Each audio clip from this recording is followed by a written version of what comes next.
Hello,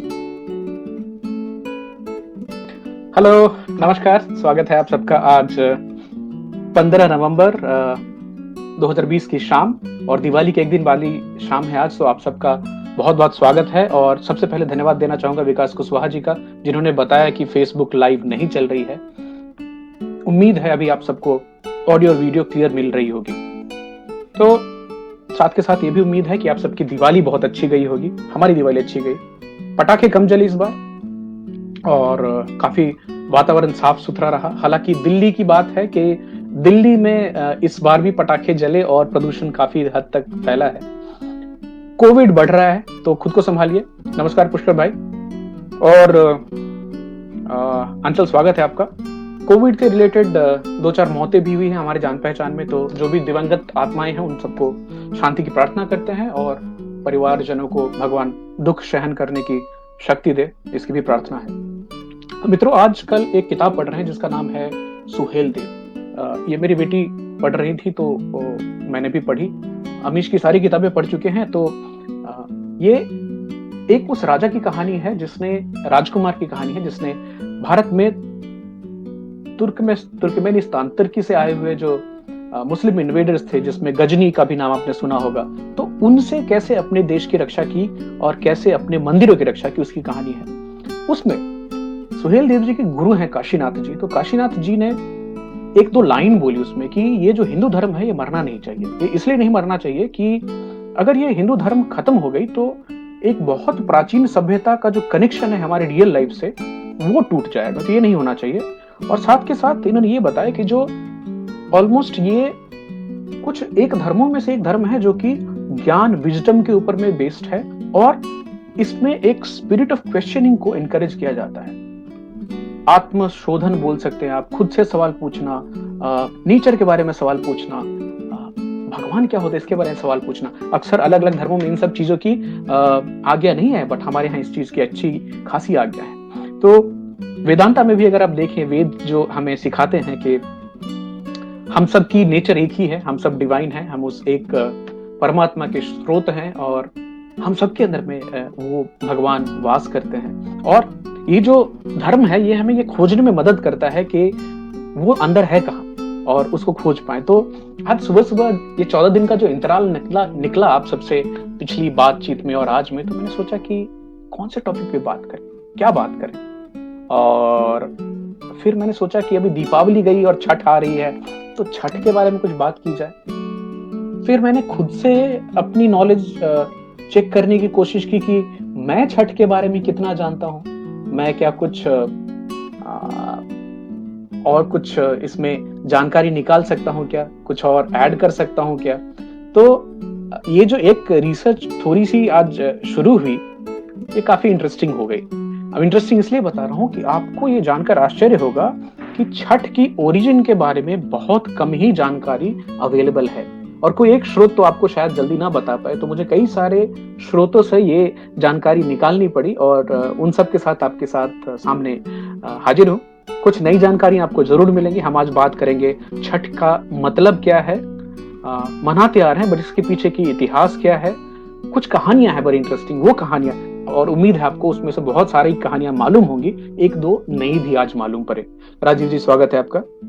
और एक बड़ी इंटरेस्टिंग एस्पेक्ट है कि ये जो छठ पूजा हम मना रहे हैं और हमारे पूर्व जितने 3,400, 4,000, 5,000 साल से जो छठ पूजा मनाई जा रही है, इसके पीछे कुछ वैज्ञानिक कारण भी हैं क्या, कुछ फायदे हैं क्या, तो आज वो भी देखते हैं।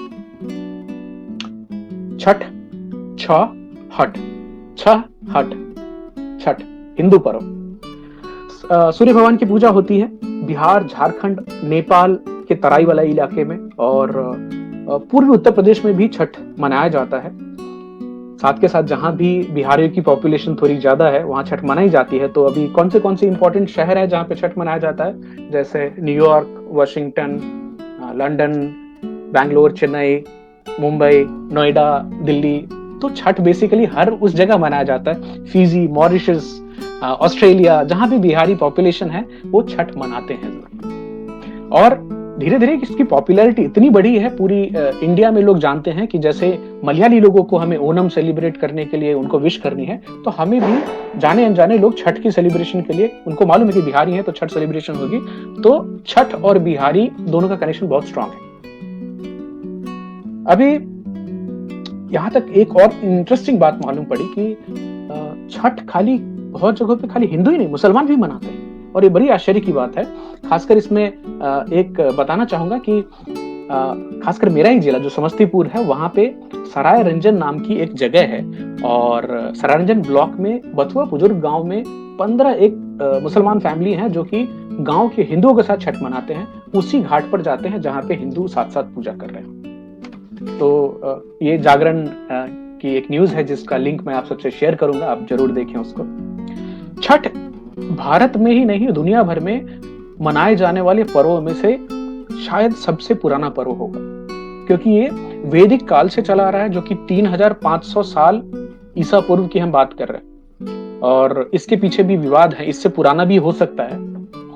सूर्य पूजन और उषा पूजन का जिक्र आपको छठ में मिल जाएगा, और आप जैसे देखने जाए तो छठ पूजा में सूर्य भगवान की पूजा होती है, संध्या की पूजा होती है, प्रकृति की पूजा है, पानी की, वायु की पूजा है, और साथ में जो हमारी छठी मैया है उनकी ही पूजा होती है।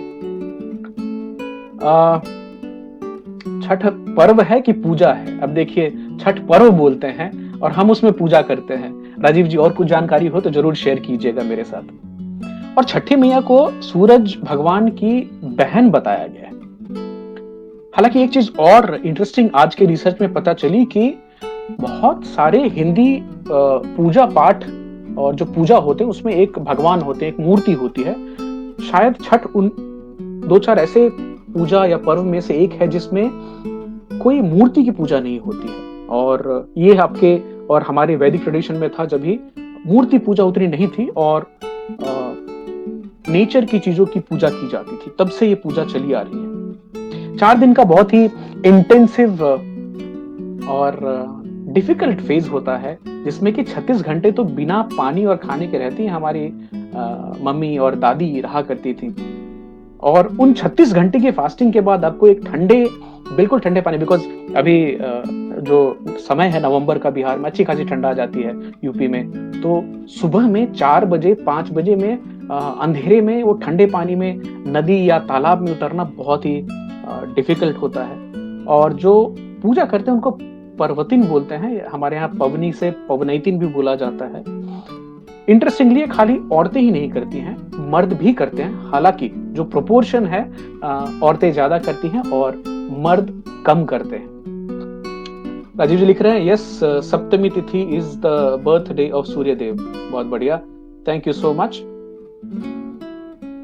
सबसे ज्यादा अगर आप हमारे हिंदू धर्म में जो अलग अलग तरह की पूजाएं होती है, उसमें से शायद बहुत ज्यादा इको फ्रेंडली और नेचर फ्रेंडली सेलिब्रेशन भी आपको देखने को मिलेगा छठ के समय में। अभी आपसे भी सवाल है और जिसकी जवाब देने की हम भी कोशिश करेंगे कि इसकी शुरुआत कहाँ हुई, कब हुई। तो बड़ी इंटरेस्टिंग स्टोरीज हैं इसके पीछे में। एक स्टोरी है कि अदिति जो देवताओं की माता है, उन्होंने छठ पूजा की थी, और एक कथा के अनुसार जो पहला देवासुर संग्राम हुआ था, जिसमें देव और राक्षस लड़ रहे थे, तो असुरों के हाथ देवता हार गए थे। तब देव माता अदिति, सारी देवों की जो माता है, उन्होंने एक तेजस्वी पुत्र की प्राप्ति के लिए सूर्य नारायण की पूजा की और छठी मैया की आराधना की, और प्रसन्न होकर छठी मैया ने उन्हें एक पुत्र जिनका नाम आदित्य भगवान था, उनको जन्म हुआ उनका, और जिन्होंने असुरों के ऊपर में देवताओं की विजय दिलाई। और कहते हैं कि उसी समय से देवसेना षष्ठी देवी के नाम पर छठ का चलन चालू हो गया। हालांकि इसके पीछे और भी अलग अलग कहानियां हैं, जैसे महाभारत में कहानी है कि कृष्ण के आदेश पर जब ही पांडव जुए में अपना सब कुछ हार गए, तो कृष्ण ने बोला था द्रौपदी को कि आप छठी मैया की पूजा कीजिए, और उन्होंने छठी मैया की पूजा की थी, और बाद में धीरे धीरे पांडव अपनी चीजों को वापस पा पाए। महाभारत में कुंती का भी जिक्र है छठ करने का, और कर्ण, खासकर जो ओडिशा और आसपास के इलाके हैं, वहां तो ये अंग देश कर्ण अंग देश के थे, तो कर्ण भी सूर्य की पूजा करते थे। छठ का जिक्र बहुत स्ट्रांगली रामायण में है। अब रामायण में ऐसा है कि राम और सीता दोनों ने साथ में फास्टिंग की थी और छठी मैया की पूजा की थी। 14 साल का वनवास काटने के बाद जब भी आए थे, तभी उन्होंने पूजा की। और जो जनता थी, जिन्होंने देखा कि हमारे राजा और हमारी जो राजमाता हैं वो छठी मैया की पूजा कर रही है, तो हम सबको भी करना चाहिए। उसके बाद हिस्टोरिकली बताया गया है कि छठ का प्रेवलेंस और जो प्रचलन है वो बहुत ज्यादा हो गया, क्योंकि राम जी ने छठी मैया की पूजा की थी। एक और चीज जो बताना चाहेंगे कि इसके पीछे ये जो किस किस स्वरूप में मनाया जाता है, कैसे कैसे होता है, इसके बारे में थोड़ी बात करेंगे। कार्तिक के अमावस्या की रात को दिवाली होती, जो कल रात गई है, तो सबसे काली रात बोलते हैं उसको। उसके 6 दिन बाद खष्टी 6 और कार्तिक शुक्ल खष्टी को छठ मनाया जाता है। हालांकि छठ 2 तरह के होते हैं, याद रखिएगा, एक चैती छठ होता है और एक होता है कार्तिक छठ। तो हम अभी जिस छठ की बात कर रहे हैं वो है कार्तिक छठ। और समय ने भी जब छठ किया था तो कृष्ण के पुत्र थे, संब ने छठ किया था। अच्छा, ये कहानी जरूर शेयर कीजिएगा राजीव जी। खष्टी माता, जिनकी पूजा नवरात्रा के दौरान की जाती है, उनको कात्यायनी भी बोलते हैं, तो ये भी एक कनेक्शन है। छठ का हमेशा एक नेचर से कनेक्शन बहुत सॉलिड रहा है। या तो ये नदी में किया जाता है या गांव में जो पॉन्ड हो वहां किया जाता है। और जो लोग अभी चेन्नई में या मुंबई में है तो अभी जुहू बीच पे भी, वसई बीच पे भी छठ मनाई जाती है। बट रनिंग वाटर सोर्स या एक पानी का जो स्रोत है, साथ में एक ये सोशल पर्व है, जिसमें सामाजिक पर्व है। ये एक इंडिविजुअल घर के अंदर होने वाला नहीं, हालांकि भी धीरे धीरे हो गया है, लेकिन मुझे याद है अच्छे से, बचपन से हम देखते आए हैं कि छठ मतलब पूरे गांव के लोग एक साथ इकट्ठे होते थे और उसका जो मजा होता था वो अलग ही होता था। एक इंटरेस्टिंग चीज बताऊंगा कि हमारे खुद के पिताजी ने जो पॉन्ड बनाए थे उसमें भी छठ पूजा के दौरान तो घाट होते हैं। तो हमारे यहाँ एक पूरब घाट, एक पश्चिम घाट। पश्चिम घाट पे हम लोग रहते थे क्योंकि सामने सूरज भगवान दिखाई देते हैं, और हमारे पूरब टोला के जो लोग थे वो पूरब वाले घाट के ऊपर रहा करते थे। तो उस समय हम बच्चों का सबसे फेवरेट खेल होता था अपने रॉकेट को दूसरे घाट तक पहुंचाना। ओ गॉड, और वो रॉकेट कई बार पानी में गिरता था, कई बार दूसरे घाट पहुंच भी जाता था। भगवान माफ करे, बहुत ज्यादा लोगों को उसमें क्षति तो नहीं हुई, लेकिन हाँ, ये होता था बच्चों में कंपटीशन कि मेरी रॉकेट तुम्हारे घाट तक पहुंची कि नहीं। छठ में कुछ चीजों की बड़ी प्रधानता, प्रमुखता है, जिसमें एब्स्टिनेंस एक बहुत इंपॉर्टेंट है। त्याग करना, त्याग जो है, तो हमारी माताएं, बहनें या भाई जो इस पूजा को करते हैं वो ना केवल खाना त्यागते हैं बल्कि लग्जरी त्यागते हैं, कि एक बेड भी त्यागते हैं। एक लोगों के साथ रहना, सेग्रीगेशन जो है वो इंपॉर्टेंट हो जाता है कि आप जो पर्व करने वाले हैं, छठी मैया का जो पर्व करते हैं, वो बाकी लोगों के साथ नहीं सोते हैं। उनके लिए जो पूजा का घर होता है वहीं पे घास फूस, पुआल, धान का जो पुआल होता है उसको डालकर बेड बनाया जाता है और एक कंबल डालकर उस पर रहते हैं। हमें याद है कि हम जब भी छोटे थे तो दादी के साथ घुस जाया करते थे, बट हमें निकाला जाता था कि नहीं, ये दादी का घर है। और बड़ी मीठी प्यारी यादें हैं उस समय से।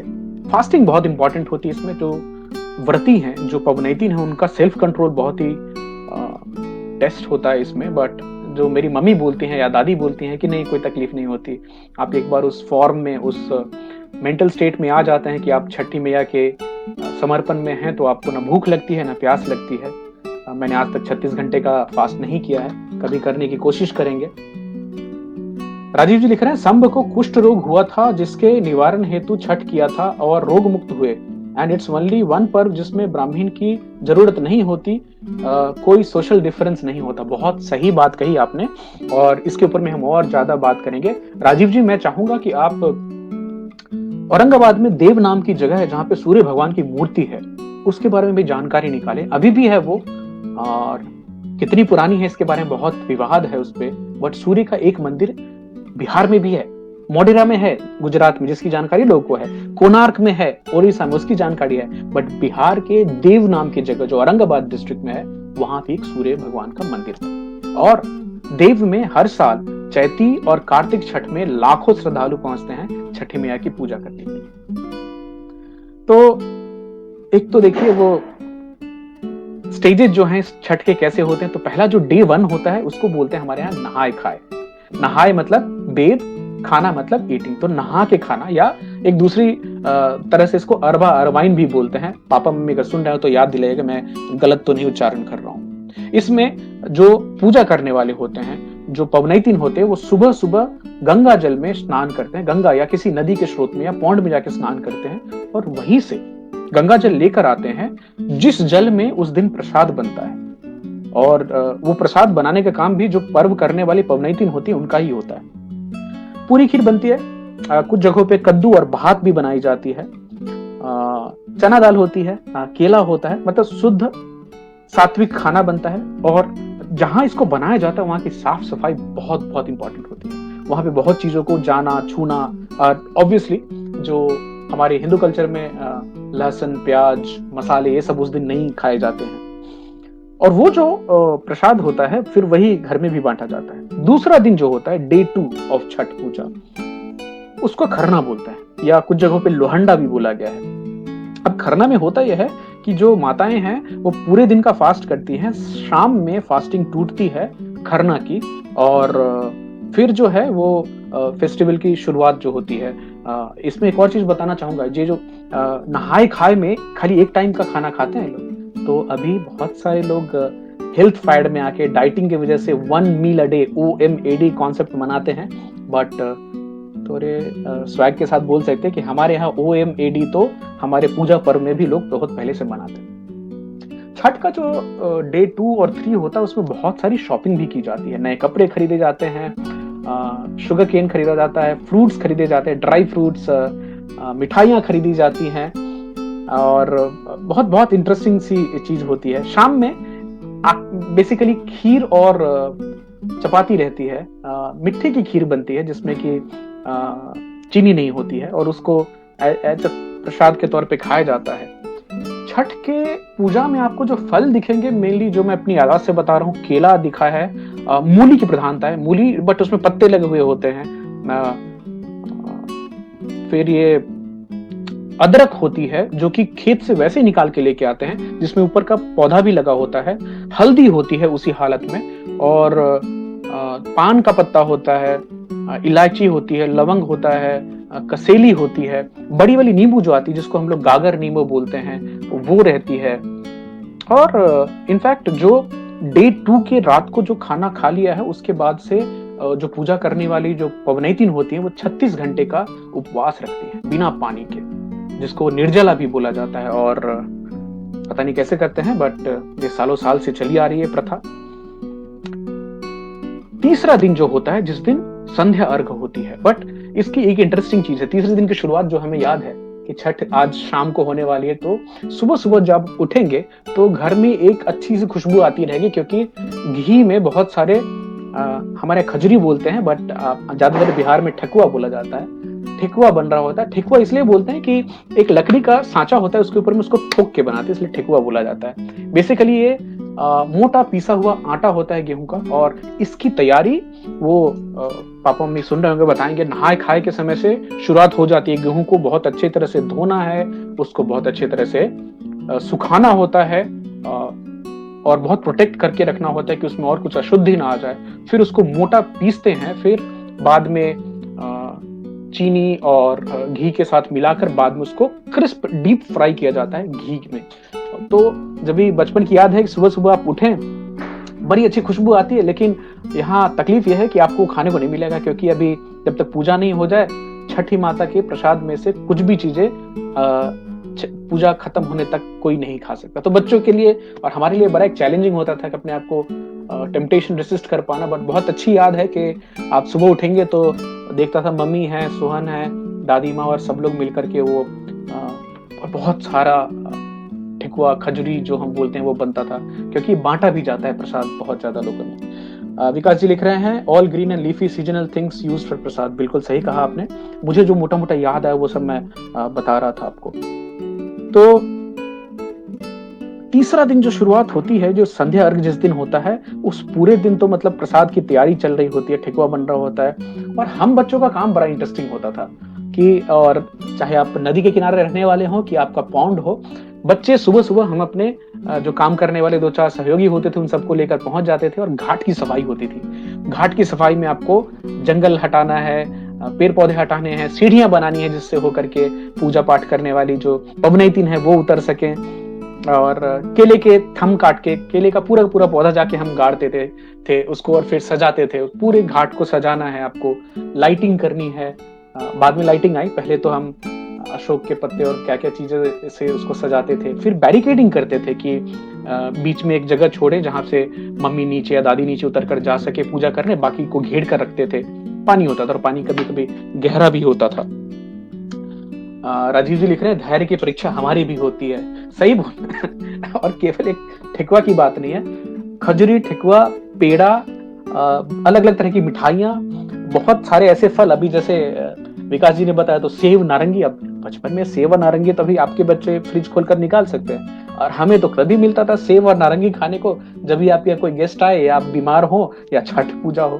तो वो छोटी वाली सेव की जो खुशबू होती है वो पूरे घर में इमिनेट होती थी, और धैर्य की परीक्षा बिल्कुल होती थी हमारी। तो एक और नजरिया जो मैं छठ में लाना चाहूंगा कि ये एक इंडिविजुअल इंसान का, ये एक परिवार का पर्व नहीं होकर के ये एक सामाजिक पर्व था, क्योंकि एक पूरे नदी के घाट की तैयारी, पूरे रास्ते में से जंगल हटाना काटना, इसमें बहुत सारा श्रम लगता था।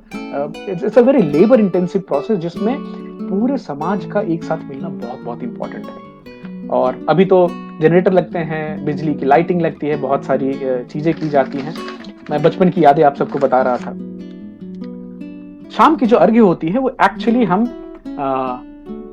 काफी इंटरेस्टिंग होता है। हम लोग शाम को ही तैयारी कर लेते हैं, और जिसको जो शाम का जो पर्व होता है, जिसको तीसरे दिन संध्या अर्घ्य के नाम से भी जानते हैं, कार्तिक शुक्ल अष्टमी को मनाया जाता है। सारे लोग एक साथ इसमें चलते हैं, और कई जगहों पे जैसे हमारे ठेकुआ बनती है, कई जगहों पे लड्डू बनते हैं जिसको कचवनिया भी बोला जाता है। और एक टोकरी होती है जिसको दौरा बोलते हैं, दौरा में पूजा का प्रसाद फल डालकर और हमारे यहाँ सूप में डालते हैं, और सूप में डाल करके उसको फिर नारियल, 5 प्रकार के फल और अलग अलग सामान को दौरा में रख करके घर का जो पुरुष होता है वो सर पे लेकर चलते हैं। इसको पवित्र रखने के लिए ढक के रखा जाता है कि उसके ऊपर में कुछ गिर ना जाए। और फिर जब हम घाट पर पहुंचते हैं तो बड़े श्रद्धा और प्यार से उसको नीचे उतारा जाता है। फिर एक एक करके जो हमने घाट सुबह बना के रखी है उसके ऊपर में वो सूप सजाना होता है। फिर वहां पे पहले से हम एक चबूतरा या ऊंची जगह बना कर रखते हैं जहाँ पे हमारी दादी या मम्मी लोग जाकर बैठते थे, और वहां फिर दीप जलते हैं घी के। एक और इंटरेस्टिंग चीज जो पुआल होता है उसको जोड़ कर एक ऐसा दीप रखने वाला स्टैंड बनाते थे जिसमें आप दिया रख दें और पानी में छोड़ें, तो एक बड़ा ही अद्भुत सा समा बनता है जब पानी में बहुत सारे दिए आपको दिखेंगे तैरते हुए। और उस समय जब भी फिर संध्या में जो भगवान सूर्य जब भी डूबने वाले होते हैं तो डूबते सूरज की पूजा होती है, और आपकी और हमारी जो मम्मी और दादी हैं वो उनको अर्घ्य देती हैं। उस समय में पानी चढ़ाना होता है, बहुत सारी धूप, दीप, अगरबत्ती, एक बड़ा ही फैंटास्टिक सा एरोमेटिक माहौल होता है। और हम बच्चे जो थे, अभी मैं बच्चा नहीं हूँ बट हमारे लिए सबसे इंटरेस्टिंग चीज होती थी, दिवाली से ज्यादा क्रैकर्स हम छठ पे चलाते थे। तो एक बार छठ की पूजा शुरू हुई, हम बच्चे अपना सारा झोला बोड़ा जितना भी पटाखा होता है वो लेकर कंपटीशन में उतर जाते थे, कितने बॉम्ब छोड़े, कितने रॉकेट मारे। हालांकि एक चीज और बताना चाहूंगा कि ये जो छठ की जो पूजा है उसमें एक अन्न है जो कि केराव के दाने, जो अभी मुझे मम्मी को खुशी हो गई जान करके, मटर के दाने थोड़ा छोटा होता है, वो टोकरे में लाया जाता था और संध्या के अर्घ में सूरज देव को अर्पित नहीं की जाते, इनको कल सुबह के लिए रखा जाता है। और मुझे ये भी याद है कि असली प्रसाद करके यही एक दो हमें प्रसाद में मिला करता था। तो शाम को एक बार ये पूरा फेस्टिवल खत्म होता है, सूरज डूब जाते हैं, फिर हम सब अपने अपने घर आ जाते हैं। हालांकि जिन लोगों का गंगा किनारे घर है और गंगा में छठी मैया की पूजा होती है, वो लोग रात को अक्सर वहीं घाट पर ही सो जाया करते हैं। और सोचिए कितनी ठंडी होती है उस ठंडी में, और रात भर छठी मैया के गीत गाए जाते हैं। विकास जी लिख रहे हैं, as per best of knowledge in Chhath Puja we pray to sunset as well as rising sun, elsewhere we pray rising sun only. आपने बहुत अच्छी बात की, और इस बात का अक्सर जिक्र होता है कि डूबते सूरज की पूजा बहुत कम जगह की जाती है। हम इसकी भी बात करेंगे आज, विकास जी साथ रहिएगा हमारे। तो जो नदी में पूजा करने वाले लोग हैं वो तो रात को भी घाट पर रह करके पूजा करते हैं और रात को वहीं रह जाते हैं। बट हमारे यहाँ जो प्रथा थी कि हम पोखर में पूजा देखने वाले लोग हैं, तो हमारा वो दौरा उठ करके आ जाता था, हम सब भी घर आ जाते थे फिर रात को सारे। और चूंकि छठ पूजा एक ऐसी पर्व है जिसको यूपी बिहार के लोग, नेपाल के लोग कभी मिस नहीं करेंगे, तो पूरी एक्सटेंडेड फैमिली आपकी इकट्ठा होगी। और हम बच्चे अगर नानी के घर में हो तो 20-25 बच्चे होते थे, बड़ी धमा चौकड़ी होती थी। पापा बोले अंकुरी कहते हैं, बिल्कुल सही पापा। और एक माहौल जो बनता है तो रात भर धमा चौकड़ी की। और एक और चीज है, 3-4 बजे सुबह में उठना है, तो उसकी भी तैयारी। 1-2 बार झक्का लगने के बाद ही उठते थे, जल्दी तो नहीं उठते थे। बट एक और उत्साह था कि नया कपड़ा पहनने को मिलेगा, तो पूरी जैकेट वैकेट डाल के, स्वेटर डाल करके फिर अगले दिन चौथे दिन की पूजा जो होती है उषा अर्घ्य, जिसमें कार्तिक शुक्ल सप्तमी की सुबह उदयमान सूर्य को अर्घ्य दिया जाता है। और ये होता है भाई साहब सबसे डिफिकल्ट वाला, क्योंकि अक्सर जो हमारी बचपन की याद है इसमें ठंड बड़ी होती है। हम सब तो जैकेट क्या क्या पहन के होते थे, और हमारी दादी या मम्मी एक साड़ी में जब भी उस ठंडे पानी में उतरकर और इंतजार करते हैं कि अभी सूर्य भगवान निकलेंगे। Really tough. और वहां पे इंतजार करना उनका कि सूर्य भगवान निकले, और सूर्य निकलने के बाद फिर उनको अर्घ्य दिया जाता है। जो सूप में होती है चीजें, उनको दही का जो हमारे यहाँ बर्तन होता है वो दही भगवान पे चढ़ाई जाती है। कच्चा दूध एक आदमी ढारने के लिए आते हैं, और अक्सर ये काम हमारे यहाँ हमारे नीलू भैया को दिया जाता था, क्योंकि उस आदमी को नहा के आना होता है। हम पापी लोग नहाते नहीं थे, तो हम कभी भी वो काम नहीं कर पाए। हालांकि इसका पछतावा है, शायद इसको ठीक कर पाए आगे। तो एक बार ये पूजा पूरी खत्म हुई, फिर जो व्रती लोग हैं वो निकलते हैं, अपनी जो मन्नतें माननी है, जो करना है, उसके बाद लोगों में प्रसाद बांटा जाता है। हालांकि अंकुरी जो है वो कुछ खास लोग को देते हैं, जिसको एक इम्पोर्टेंट प्रसाद माना गया है। और फिर एक बार आप ये पूजा खत्म करके आए तो फिर माहौल अलग होता है। जो व्रती होते हैं वो एक, अगर मैं भूल नहीं रहा हूं तो अदरक और पानी पी करके अपना उपवास तोड़ते हैं, और फिर प्रसाद बांटा जाता है। फिर घर आते हैं। कुछ जगहों पे गांव में अपने ब्रह्म स्थान जाने की भी प्रथा है, लोग जाकर वहां कुछ पूजा करके आते हैं।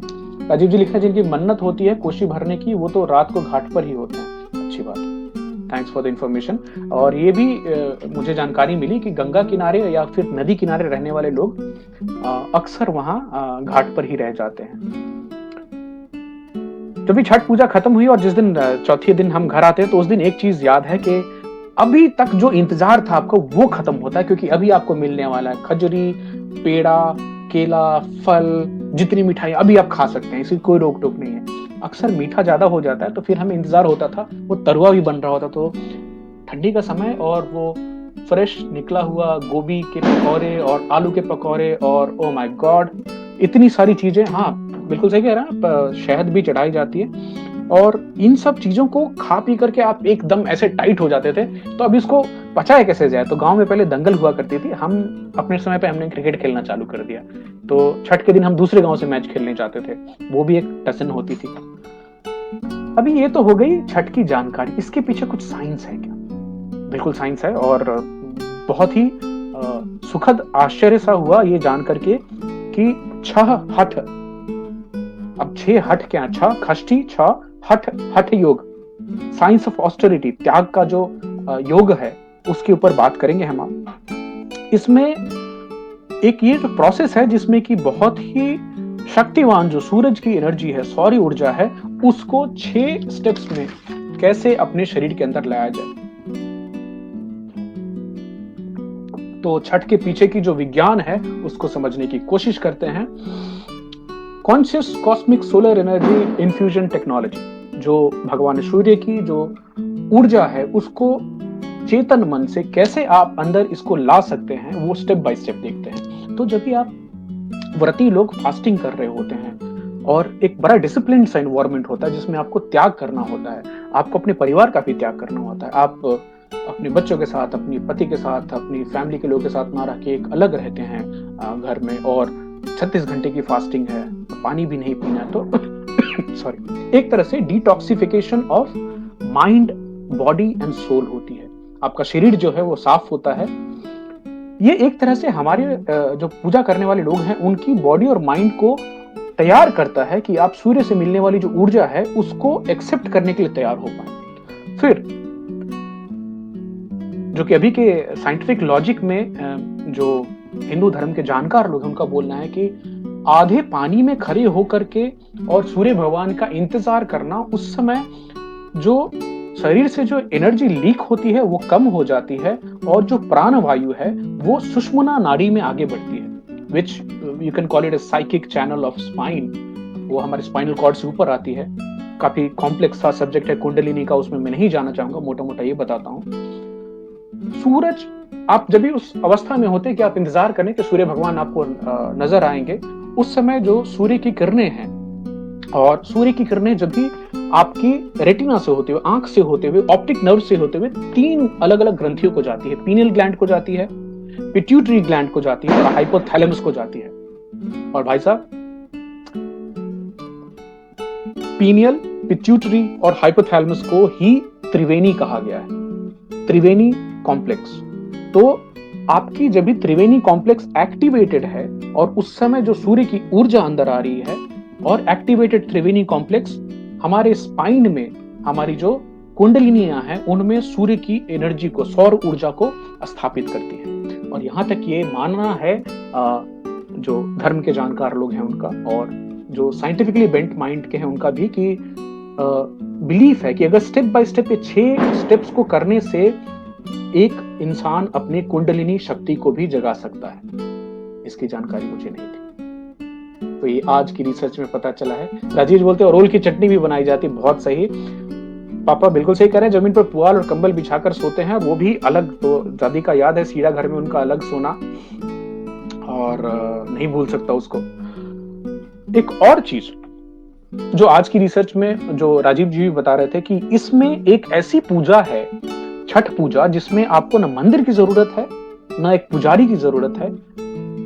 ये डायरेक्ट कनेक्शन है सीधा इंसान का अपने भगवान से। और वो भी भगवान कौन सा, जिसको आप देख सकते हैं, सूर्य भगवान। बाकी शायद भगवान आपको ध्यान लगा के देखना पड़े, वो सामने सूर्य दिख जाते हैं। तो सूर्य की पूजा होती है उस दिन, और साथ के साथ सूर्य की 2 पत्नियां हैं, उनकी भी पूजा होती है। उनका नाम है उषा, जो कि सुबह वाले अर्घ्य में होती है, और प्रत्युषा, जो शाम की पूजा होती है उनमें। छठ को फेस्टिवल ऑफ क्योर भी बोला जाता है। ऐसा क्यों? क्योंकि डायरेक्ट सोर्स ऑफ सनलाइट, और वो लेना कैल्शियम अब्जॉर्प्शन में बहुत बहुत यूजफुल माना गया है इसको। विटामिन डी के लेवल्स बहुत इंक्रीज होते हैं। एक और चीज याद रखिएगा, जब पवनैतिन जो होते हैं वो 36 घंटे की फास्टिंग करके उस स्टेज में होते हैं। 36 आवर फास्ट अभी साइंस बता रही है कि आपकी इम्यून सिस्टम को रीसेट करता है। तो जो पवनैतिन है उनकी इम्यूनिटी बहुत बहुत इंप्रूव होती है। साथ के साथ जो मेरे रेगुलर श्रोता हैं उनको ये भी पता है कि तब तक 36 घंटे में आपकी बॉडी में कीटोसिस चालू है, ऑटोफेजी चालू है, आपकी शरीर फैट्स को इस्तेमाल कर रही है, ना कि ग्लूकोज को। तो आप ऑलरेडी एक बहुत ही अच्छी हालत में हैं। और इसीलिए अभी ये भी समझ में आ रहा है कि once you get into ketosis, आपको भूख नहीं लगेगी, क्योंकि आपके बॉडी ने स्विच कर दिया है ग्लूकोज कंजम्पशन को छोड़ के कीटोन्स को कंज्यूम करना, फैट्स को कंज्यूम करना। तो कोई मंदिर नहीं जाना है, सीधे जो एलिमेंट्स हैं उनसे हमारा आपका संपर्क होता है। यहाँ पे वापस याद दिलाना चाहूंगा कि सूर्य के कुछ मंदिर हैं भारत में। कोणार्क में है, जो कि 1255 सीई में बना था। सूर्य मंदिर मोढेरा गुजरात में है, जो 1026 से 1027 सीई में बना था। साथ के साथ राजीव जी, आपको मैंने बताया देव नाम की जगह है औरंगाबाद में, जहां पे बिहार में भी एक मंदिर है। ऋग्वेद में भी छठ और सूर्य पूजा के संकेत मिलते हैं। हालांकि कुछ लोगों का बोलना है कि जो गायत्री मंत्र में सवितर बोला जाता है, सवितर सूर्य को ही बोलते हैं। और वैदिक काल में सूर्य की पूजा होती थी, इंद्र की पूजा होती थी, चंद्रमा की पूजा होती थी। सूर्य की पूजा धीरे धीरे धीरे कम हुई है, क्योंकि हम हिंदुओं ने सूर्य का एक अवतार सूर्य नारायण करके विष्णु की पूजा चालू कर ली। और जो शिवाइट हैं, जो भोलेनाथ की पूजा करने वाले हैं, वहां पे मार्तंड भैरव करके सूर्य रूप में शिव की पूजा होने लगी। तो छठ जो है ये एक ऐसा लोक आस्था का पर्व है जो हमें पुराने वैदिक रूट्स की तरफ ले जाता है। वापिस इसलिए बोलना चाहूंगा कि इसमें कोई मूर्ति की पूजा नहीं होती, कोई मंदिर नहीं है, कोई पुजारी नहीं है। जो आप हैं, भगवान के अंश हैं, आप सीधे अपने भगवान से डायरेक्ट कनेक्शन लगा सकते हैं। और आज की बात में ये जानकारी निकली कि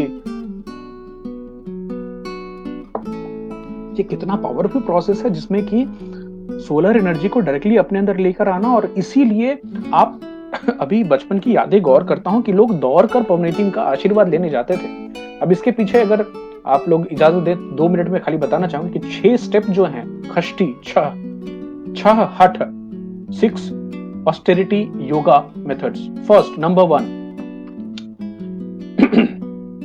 आप राजीव जी बिल्कुल सही बोल रहे हैं, सविता सूर्य ही हैं। और मैंने आज ही एक विवेकानंद जी का गायत्री मंत्र का विश्लेषण ट्वीट किया था, तो ये भी संयोग की बात है। तो स्टेप नंबर 1 है detoxification of body and soul. जब भी माफ कीजिए, हमारी माताएं बहनें जब भी फास्टिंग करती हैं तो उनकी बॉडी और सोल डिटॉक्सिफाई होती है, पवित्र होती है। पानी में खड़े होना, अर्घ्य, ये सुषुम्ना नाड़ी को जागृत करता है। स्टेप नंबर 3, त्रिवेणी कॉम्प्लेक्स, जिसमें पीनियल ग्लैंड, पिट्यूटरी ग्लैंड और हाइपोथैलेमस आपके रेटिना से जो सूर्य की ऊर्जा जा रही है ऑप्टिक नर्व के थ्रू, उससे एक्टिवेट होती है। त्रिवेणी कॉम्प्लेक्स एक्टिवेशन स्टेप नंबर 4, जिसमें कि सूर्य की जो ऊर्जा है, जो कॉस्मिक एनर्जी है, वो आपके अंदर आती है। 5वां, कुंडलिनी शक्ति, जो त्रिवेणी कॉम्प्लेक्स उसको अराइज करती है। तो एक ट्रांस वाली स्टेज में जो पूजा करने वाले लोग चले जाते हैं, उनको ठंड नहीं लगती उस समय में। ये बड़ी आश्चर्य की बात है कि हम कंबल जैकेट डाले रहते हैं, बट वो पूजा करने में इतने ध्यानमग्न होते हैं कि मम्मी दादी सबका बताना है कि उस समय उन्हें ठंड का अनुभव नहीं होता है, क्योंकि उनके अंदर में वो कॉम्प्लेक्स ऑलरेडी एक्टिवेट हो गई है। और छठा आखिरी चीज है purification of body and soul, जिसमें जो शरीर की एनर्जी है वो रिवाइव होती है। और जो कॉस्मिक एनर्जी इन्होंने खुद एब्जॉर्ब की है, वो आशीर्वाद के तौर पे पूरी यूनिवर्स में बांटते हैं। तो यहाँ तक कि आज की रिसर्च में ये भी देखा हमने कि हमारे जो वैदिक ऋषि मुनि थे, वो बिना खाए पिए खाली सूर्य की ऊर्जा से जीवित रहते थे, लगातार जीवित रहते थे। तो साधारण लोग उस कठिन तपस्या को कैसे अपने जीवन में एटलीस्ट 1-2 बार कर पाए, शायद इसके लिए छठ बना। बट जो ऋषि मुनि हैं वो अपनी तपस्या से सूर्य की ऊर्जा पर ही सही सीधे सीधे रह सकते हैं। तो जिन लोगों की गूढ़ जानकारी है कुंडलिनी के बारे में, बाकी चीजों के बारे में, बहुत बहुत बधाई उनको। मुझे जो आज हिंट मिली है, आज कुछ नई जानकारियां मिली हैं, इसको मैं थोड़ा और आगे बढ़ाऊंगा और सर्च करूंगा और डिटेल में जाने की कोशिश करेंगे। बट उम्मीद है आप सबको छठ के बारे में आज इंटरेस्टिंग चीजें, कुछ नई जानकारी मिली हो। और आप सबको बड़े दावे के साथ बोलना चाहता हूं कि ये अभी तक का छठ के ऊपर में सबसे डिटेल्ड यूट्यूब का वीडियो होगा। तो आप सब इसको अपने फैमिली, फ्रेंड्स और सारे लोगों में शेयर करें। जो लोग पॉडकास्ट सुनना चाहते हैं पॉडकास्ट सुने। साथ में साथ आपको ये भी याद दिलाना चाहूंगा कि गाना पे, स्पॉटिफाई पे इंडी मसाला करके हमारा पॉडकास्ट पहले से चल रहा था, अभी आप उसको जियो सावन पर भी सुन सकते हैं। यूट्यूब चैनल ऑलरेडी चालू है, तो आप वहां भी कभी भी इन वीडियोस को देखना चाहें तो आप जाकर देख सकते हैं। एक चीज जो मैं खुद से करता हूँ पॉडकास्ट में या यूट्यूब में, मैं वीडियो स्पीड बढ़ाकर 1.5 कर देता हूँ। तो अभी जो नॉर्मल भाषा में जितनी स्पीड से बात करें वो डबल हो जाती है, 1.5 गुनी हो जाती है, तो आप जल्दी ज्यादा चीजों को सुन पाएंगे। आप सबका बहुत बहुत शुक्रिया, धन्यवाद। Vikas Kushwaha ji, thank you so much. Pushkar भाई, थैंक यू। राजीव जी, बहुत बहुत शुक्रिया आपके कमेंट्स और ज्ञान के लिए। एक मंदिर कश्मीर में भी है जिसे राजा ललितादित्य ने बनवाया था, जिसमें बहुत बार तोड़ा गया, अब सिर्फ भग्नावशेष ही है। एक मंदिर झारखंड में भी है। बहुत अच्छी जानकारी, thank you for sharing that. Thank you पापा, विकास जी, आपके कमेंट्स बहुत अच्छे थे, thank you so much for that. Thank you my health care also for joining and sharing your feedback and comments. बहुत बहुत शुक्रिया आप सबका। और जो भी लोग इंस्टाग्राम पे जुड़े हैं, आप सबका भी बहुत शुक्रिया। तो कल एक और कल नहीं, अगले सैटरडे को मिलते हैं एक नए इंटरेस्टिंग टॉपिक से। और मैंने एक्चुअली मिस किया आप सबसे बात करना ये 14 दिनों तक, तो ज्यादा इंतजार नहीं है। सैटरडे को फिर मिलते हैं एक नई टॉपिक के साथ। आप सबका आशीर्वाद ऐसे ही बना रहे, नई जानकारी आप सब तक लेकर आते रहेंगे। So thank you very much for joining. Stay safe, अपना ख्याल रखिए। Bye bye.